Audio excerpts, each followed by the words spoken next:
guys! Hi mga kapobre, for today's video, meron lang akong i-share sa inyo na kunting ano lang about sa YouTube, sa sahuran sa YouTube ba, sa kanabitang kuan. So ipakita lang ako ninyo nga isa ni siya sa mga example sa video nga akong buhaton no, nga ang YouTube is the best jud ako jud sweldo kaysa Facebook. So kung makuan ninyo nga bisan ganik mag 10,000 views na ta sa Facebook, wala jud tay sahod. Pero kung sa YouTube, dako na kay nagsahod. So kung makita ninyo nga kini siya nga video gihimo ko ni gipost ko ni atong April. And then kanang na-monetize ko sa YouTube is January pa man to no, tapos naguba na demonetize rasad ko dayon kay tungod nga nang delete kog video nga bawal man na sa Facebook.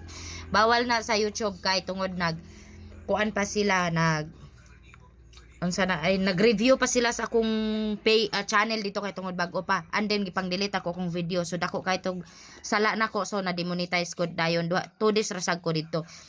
Tapos kini siya i-share lang jud ko ninyo. Kani siya nga video gipost ko ni April, and then kung makita ninyo mo nay kabuuhan nga views niya, naka 400,000 plus. So hapit na siya mag 500,000 views.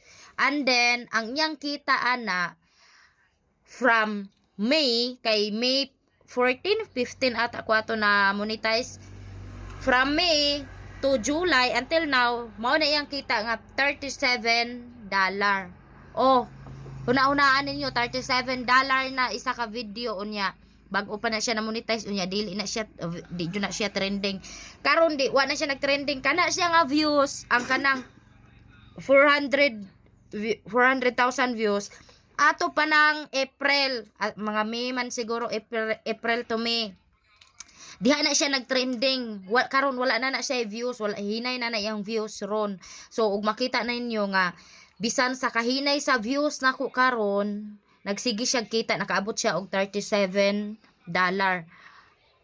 Dili na siya karon nga trending, dugay na. Una-unaan niyo. So what if na lang kung karon na nagtrending nga video, pero tinda kuwag kita na kay na akwaan lang ko ni siya og base. And then na ako'y mga ipakita sa dako ninyo. So kani sila gagmay ni sila nga sa short videos ko ni. So kato siya kay sa long form man to.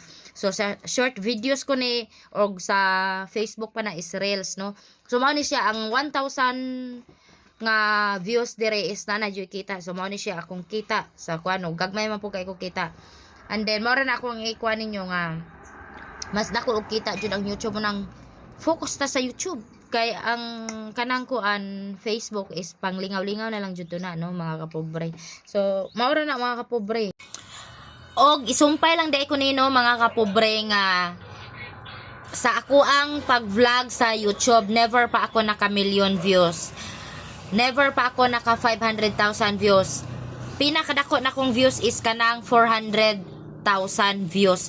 Pero ato pa nang wala ko na monetize. So karong na monetize ko guys, kung makita ninyo akong views na radyod sa 20, 50, 100 ingana radyod akong views. Pero tan-awan niyo kung kita sa ako ang ingana lang nga views, nakaabot kog $61 na. So ipakita na ko ninyo. Okay. Bye bye, lain nagsumpa.